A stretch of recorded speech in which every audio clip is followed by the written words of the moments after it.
Welcome aboard. I'm Ted Everingham, and this is Great Lakes Log from WMTV at the Grosse Pointe War Memorial.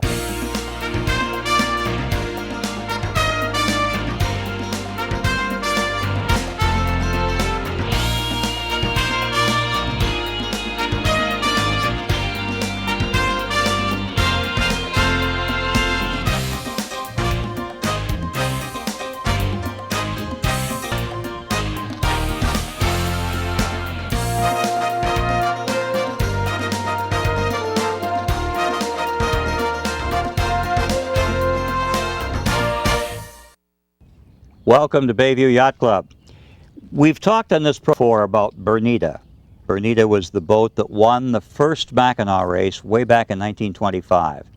We've talked about her victory in 2012, and now there's a book about Bernida, a true story that can't be true. About the book and the events that led up to it. A couple good guys here to help us. They've both been on the show before. Tom Erwin. Tom, you were on, we figured 7 years ago, to talk about your book, Victory. That was the first book I wrote about races, Ted. I've written 3 now. Really, I co-wrote this one with Declercq, who did the lion's share of the work on this book. But I always love writing about Mackinac races. I think I'm done, though. Well, I like talking about him, as Al knows. Al Declercq, old friend, skipper, one-time owner of Bernida, the guy whose crazy idea it was to race a 90-year-old boat in the Mackinac race. Well, it didn't seem that crazy at the time, but in retrospect, apparently it was. How did, to recap briefly, Bernida won the race in 1925. She won again in 1927. Then she kind of disappeared, and she won again in the, 87th race, was it? 86th race? Is that what this year's race was? Well, last year, 2012, and she not only won her class, she won overall, Al. A really good story. How did the two of you team up to write this book? Whose idea was it? Well, I called, I heard he was going to race this boat. I thought he was crazier than hell. This boat is, so old, so small, and but I watched it, and I watched him during the race, and I just thought, what a great story. It's such a small boat. It's great lessons to learn, Age doesn't matter. Thank you. Size, thank you for that. Size doesn't matter, and appearance doesn't matter.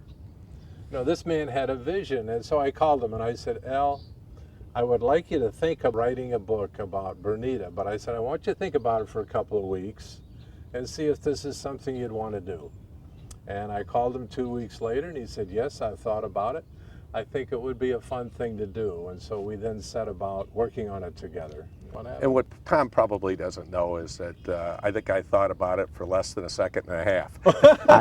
By the time that I'd hung up the phone, I'd already thought that this would be a good thing to do. But I did wait the 2 weeks to call Tom. Well, that was kind of you. I've known time, Alan, as Tom was talking about you waiting for 2 weeks to make a decision. I thought, that's not the Al Declercq I know. You make decisions very quickly, and this is one I would have predicted the outcome. You had to. The boat, by the time you got it back, the story of the restoration and the lost years where we don't know where it was are all in this book, and I commend it to you. I thought the boat had kind of been lost longer than it had. In fact, it had been sailed from time to time. Sea Explorer Scouts had it and been a kind of a Lake Michigan life. And then it disappeared, and Toby Murray found it, and then Bart Huthwaite got involved. And in 2003, Bart bought the boat. And that's where the modern sea begins. Al, how did you decide to buy this boat?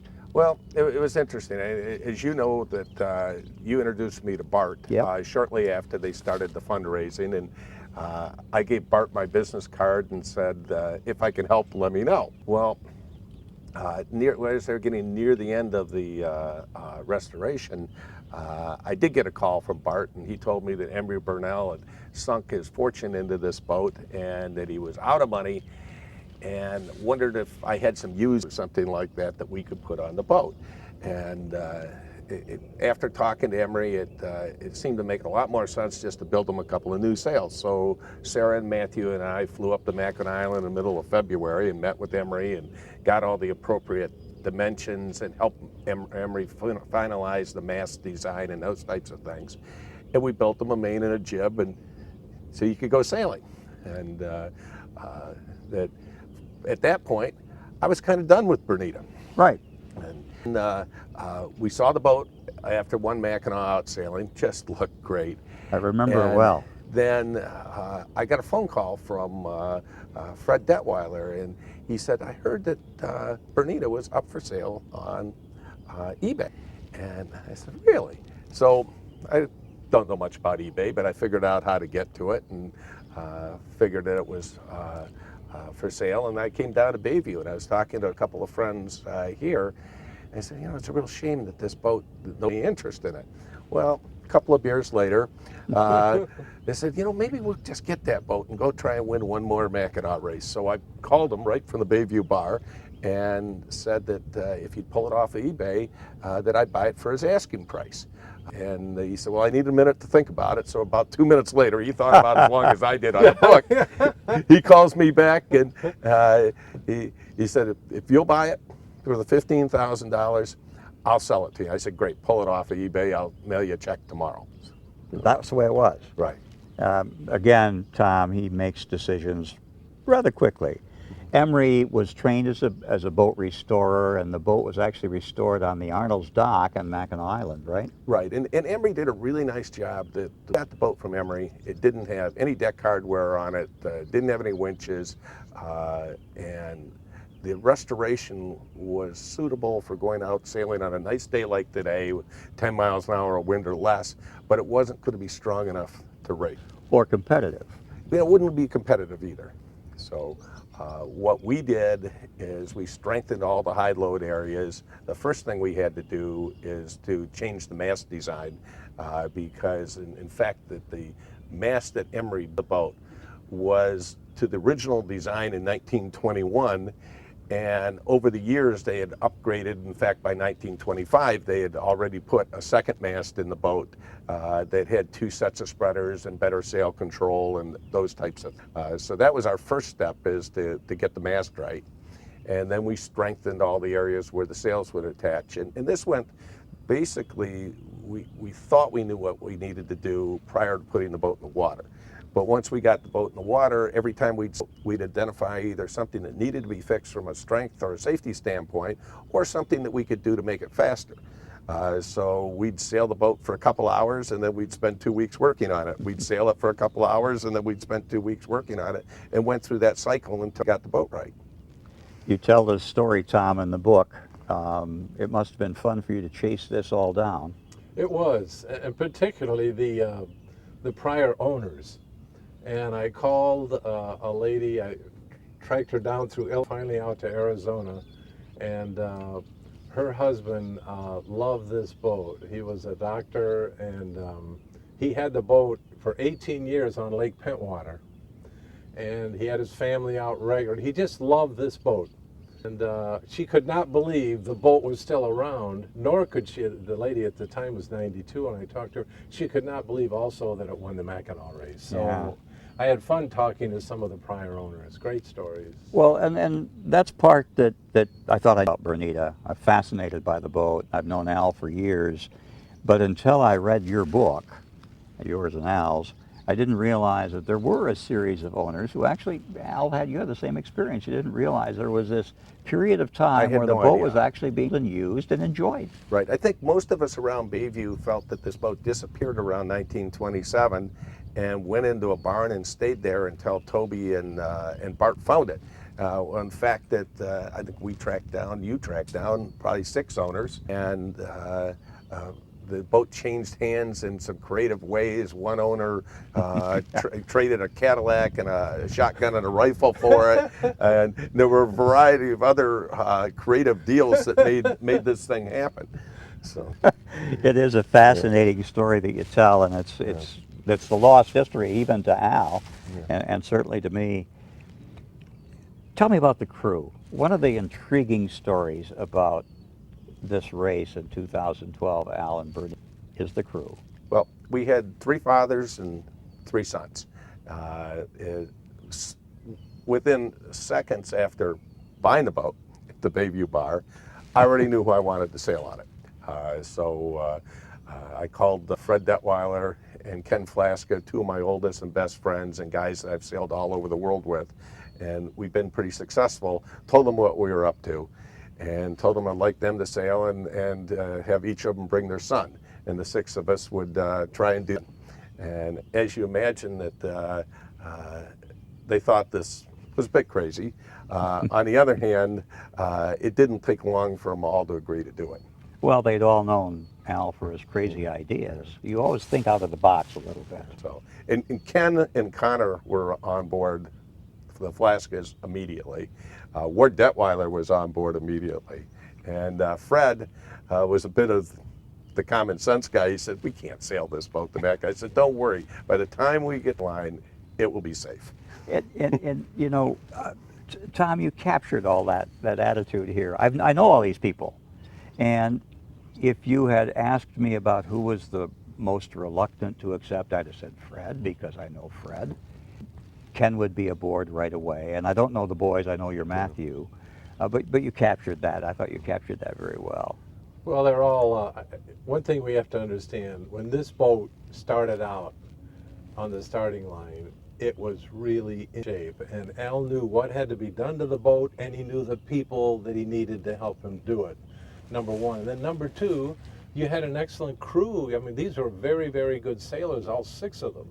So you had an excellent crew aboard a boat that had been thought through. And I think, Al, talk about the pumps you had on the boat. This, to me, is a big part of the story.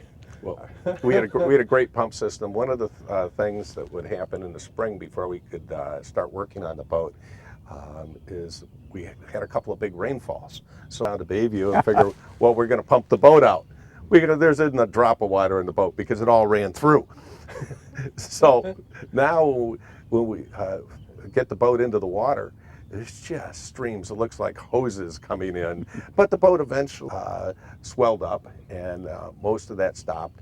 But anytime you would load it up, you'd open the seams back up again. So the one thing that we knew is that we weren't going to be able to keep the water out. So if that were the case, we were going to have a good way to get it out of the boat.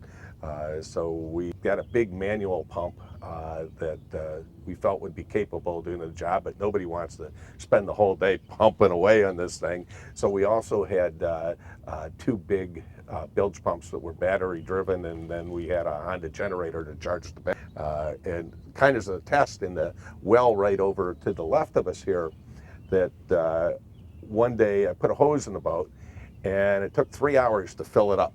And it filled it up until the boat was within a few inches of the water line. And the hose off, turned the pumps on. 20 minutes later, the boat was empty. Excellent. So I felt like we had good pumping capacity. You had a 200-gallon-a-minute pump on there. So, Yes. yeah, well, that's a lot of pump. There's a lot of water. You know, as I said, we knew we couldn't keep it out, so we wanted to be able to get rid of it. Ted, there was no water on this boat. Of course we have to not. keep that in mind. Yep. So in order to escape a storm or something, they didn't have that. They had to sail. Yeah. They had to sail. Well, and that was one of our deals with the Bayview Yacht Club before buying the boat, is that we were going to sail the boat in the same configuration as it's 1925. And they said, well, you're going to have a motor? I said, no. He said, you're going to figure out some way to get the cockpit self-bailing? No. You're going to put lifelines on? No. I said, we either get to sail it in the same configuration that it sailed in 1925, or we're not going to sail it. Reluctantly agreed. They did agree get us to agree to have a chase boat in exchange for allowing us to sail with a boat that they didn't deem particularly safe. But, you know, it made it there in 1925. It made it there in 1927. So I guess. Well, and it did an awfully good job in 2012. But you, as much, I mean, you're a sailmaker. You understand forces. You knew what had to be done to make the boat stronger and more competitive. Yet for all of that forethought and all of the work to it, every time, as you mentioned, you took the boat out sailing, you found something new that needed to be done.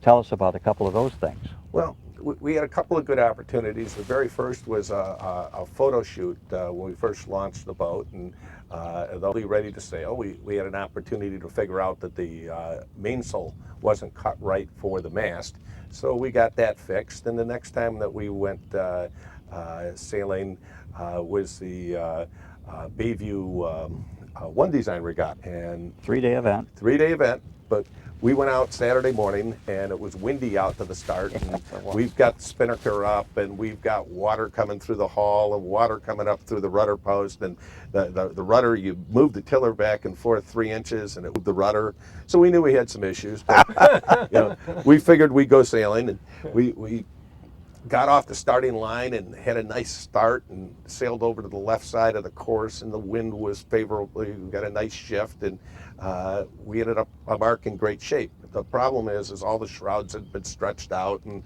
we had some cracks in the boat, and we had compressed the boat in some areas and lifted the deck, and so we figured, okay, we're done, and we sailed in. But now we had an 8-mile beat and 24-hour wind to sail in, so that gives a little practice on deloading the boat and sailing it safely to the dock. So then it spent the next 3 weeks getting a new rudder post and shaft and brackets, which Dean Kuhn, a wooden boat builder from this area that many of the people in this area know, helped us with, and he did a great job. And we identified a couple of rotten planks. Then you walk around on a boat and you tap it with a hammer, and when you hit wood, you get a pinging sound. When you hit bad wood, you get a muffled type sound. So wherever the muffled area is, where we replace those. And once we got the boat back in the water, that time we were actually able to start sailing it, you know, on the mast tune, and that the fact that the sails fit the boat properly, and little details in order to make the boat easier to sail. Our next regatta was the Classic Boat Regatta. Fortunate enough to win, and they were perfect conditions for Bernida. We learned a lot about what we had. We also learned a lot about what we were missing. And this is kind of an interesting process, is that we'd sail the boat for 3 hours, we'd work on it for a couple of weeks, boat for 2 hours, we'd work on it a couple of weeks, and each time we came back more prepared to win. Ted, I just wanted to Sure. insert here, if I could, a very important moment in the history of this boat, and it occurred in 1984. There was a young man at Michigan State who owned the boat up on Lake Pentwater. His name was Jeff Spencer. Now, none of the prior owners knew the name of this boat, and each of them renamed it. The man that owned it in Lake Muskegon called it Pirate, and then this Dr. Olson, he had Olwyn, he had a name for it. And so he had the boat in a boat slip on Lake Pentwater, and right near him was the great 12-meter boat Northern Light. I sailed on it. Really? Yeah. And I know that Al sailed on the boat too. Well, a young crewman walked over from Northern Light to Spencer, and he said, you know, that boat of yours isn't our boat. And he said, that might have raced in a Mackinac race. It might have been one of the our boats. And Jeff Spencer said, really? And the fellow said, yeah, you should check it out, and you should get a hold of the people at Bayview Yacht Club, because it would know. And it was only after that, and you were involved in this also, Ted, maybe you can tell us what happened there, but the point is that at that moment, Bernida was identified, which then gave the value to the subsequent buyer of the boat and the value to Al to get involved. A key moment in the history of this boat. Oh, it really is a key moment. In fact, when Bart Huthwaite bought the boat in 2003, it was painted green. Yeah, that's right. Michigan State colors. With the Spartan on the hull and on the transom. Some of us found that mildly distasteful. On the other hand, my wife is a Spartan and she liked it. So. Yes, and Matthew is soon to be, right? So the fact that this is Bernida is really what made it important to Bart and Toby, important to us. If it had just been another grand old our boat that hadn't won the first Mackinac race, I don't think any one of us would have been involved. It was a family affair getting this boat ready. I know you had a lot of people work on the boat, some professionals and some not, but Matthew and Sarah and Allison, who's away at school, had a little bit to do with it. Your father-in-law, talk about that. Right. Well, our 17-year-old son Matthew really took this on as a project, and he had some after school, and he would hustle on down here, and he installed a lot of the wood underneath the decks and a lot of the wood that we used to tie a series of ribs together so the loads would be on 3 or 4 ribs instead of one, and things. He did a lot of this with his grandfather, who lives in Eaton Rapids, Bob Lumiere, and Bob would drive down so that he'd be at Bayview at 3 o'clock right after Matthew got out of school. They'd work till 6 or 7 o'clock at night. He'd drive down on the weekends, a project for a grandson and a grandfather to work on. And Bob's a very skilled woodworker, and Matthew's just an outstanding engineer. I mean, it's hard to believe for a 17-year-old how he grasped the concepts. I mean, clearly my dad was a good engineer, so a generation. But they did a great job, and they really worked hard on this thing. I know they did, in fact, a picture of your father-in-law. Right. And of course, many of Matthew, who did just a great job. And when we talked to Matt after the race, when you and Matthew were on this program, it was obvious to me that he had a knowledge about boats and sailing that's well beyond his 17 years, right. Now 18. Another neat thing about that story is that Bob left his own home. Yes. And he still lives in the home he built. Well, he just went through some modernization work, and he had some scrap lumber, and he brought the scrap lumber down here to Bayview, and some of that wood went into Bernida, and Bob Lumiere says, "My house is in that boat." Tom, you interviewed a lot of people for this, including me, and I know that you took great care to verify the transcription of those interviews. Did you do that with everyone? For example, when you interviewed me, you sent me proposed text, and I was to look at it and see if it was what I said and what I meant to say and so forth. Did you do that with all of your interviewees? I did, and I've written other books. I've written 7 books now. This was my 7th. In each case, I wanted to interview the people and then send them the actual transcript I was going to use. I think one of the worst things in journalism is to misquote people, particularly when it goes into print, and that person has to live with those misquotations forever. So that's always been my style. People appreciate it as kind of a sign of respect to them, and it's worked well for me. Well, I thought, I'm kind of interested in writing, and you allude to that in the book, and I compliment both of you because in describing the interest of various people, named and unnamed in the book, and knowing many of those people, I thought you captured very nicely their personality, their feeling of respect and interest in the boat, which was intense and kind of difficult. Bernita's no longer yours. Well, I don't know that it's that hard. I'm sure it was harder on Matthew than it was on me. Yeah. Within seconds after buying the boat, I'm already thinking about my exit strategy. That's the BBA. Yeah. For me, this is all about getting the boat ready to race, going out and doing something that had never been done before with 2 of my best friends and our sons, and it wasn't going to be keeping the boat and wanting to race it again in the future. This is a one-time shot. We were either going to pull it off this year or it wasn't going to happen. And so you did. Yes, we did. And a lot of that certainly has to do Fred, Ken, Ward, Connor, and Matthew. As you put in the book that these guys are great sailors, and perhaps the best thing that we got out of this race is just how good of sailors that Ward and Matthew and Connor become. And they're just outstanding. And kind of looking around, I mean, I suppose it's every father's dream to have their kids be better at whatever it is that their family does than they are. And we don't have to worry about that. They're all better. And one thing we must mention for your show here today is the contribution of the wives. The courage all 3 of them showed to let this happen, the support they gave to it, and it was quite remarkable, really. And I do think we have to mention that. I think that's important that I know Sarah better than the other wives. Sarah's Al's wife. I was out here during the photo shoot that Al mentioned earlier. It was in May of 2012. And it was for a cover story in a local magazine, and on the boat with the photographer. Al, of course, and his crew were sailing the boat. And Sarah, Al's wife, was on the boat with me. And I said, Sarah, Al's a sailmaker. He always sails on some of the very fastest boats. He's always one of the first back on Island. It'll be different waiting for him this year, won't it? And she said, I'm going to get to the island and check in at St. Anne's. and they were concerned, but they were supportive as well. And again, Tom, you captured that well in the book.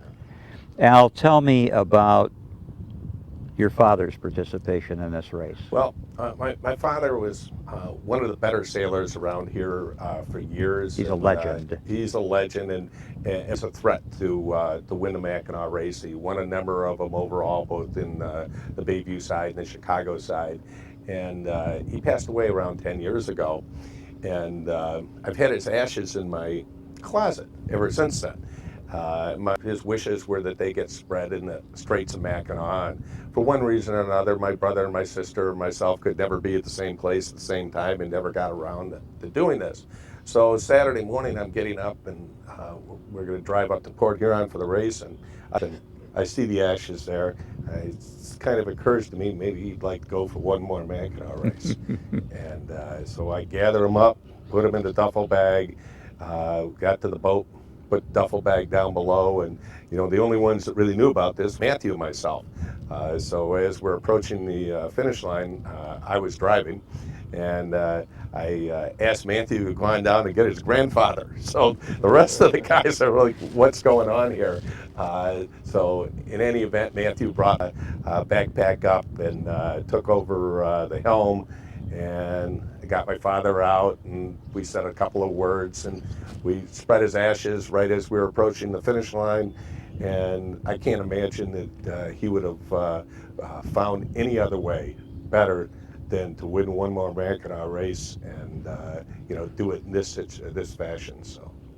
Great story, Al, and again, it's told in the book. In fact, there are a couple pictures of the spreading of the ashes on the waters that he loved and you love, and gosh, I love.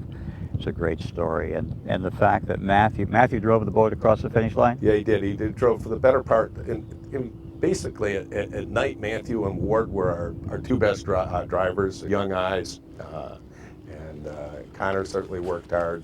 Our whole group was good, and Tom had alluded to the wives earlier. Sarah did a lot to make this whole thing happen. One is that she never once told she thought this was crazy. She was supportive of the whole thing, and as you might imagine, that the last month or two into this, that it possessed a lot of my time because at that point I said, hell with anything else, we're going to get this done.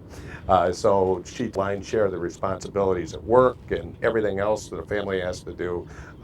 So she was a pretty big part of this. And certainly she was. A number of her pictures here. This is the book. It's available at Bernida.com, BernidaBook.com. And I could talk about it forever, but we don't have time. Thank you both for being here. We'll see you next time right here on Great Lakes Log.